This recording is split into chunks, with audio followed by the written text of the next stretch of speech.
বৰ্তমান এই দিবাং ঘাটত আছোঁ। এই দিবাং ঘাটৰ মানে দিবাং নদীৰ ওপৰত অমুপুলৈ গৈ আছোঁ। চাপৰখোৱাৰ পৰা অমুপুলৈ গৈ আছোঁ। একো দেখিতো নেপায় আগত কি আছে। নাওটো লোড এনেকৈ লোড ভৰাই থৈছে। ওপৰ যে নাওটো হেৰাই থাকিলে নদীৰ মাজত। ৰাস্তাই চিনি নাপায়, ক'ত সোমালে গমেই নাপাইছে। ইফালৰ পৰা সিফালে ঘূৰাই ফুৰাইছে উঠনিৰ পৰা নাওটো। ঘাটটো ক'ত গ'ল বিচাৰিয়ে নাই পোৱা। নাও যদি বাই চান্স তেলটো শেষ হয় আৰু উৎপাত। ৰাতি হ'ব লৈছে তাৰ ওপৰত। কি হ'ব এনেকৈ? বৰ জীৱনটো যে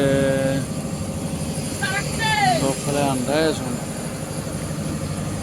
উঠনি পৰা এফালে কৰি আছে, ক'ৰফালে কোত আহিছে।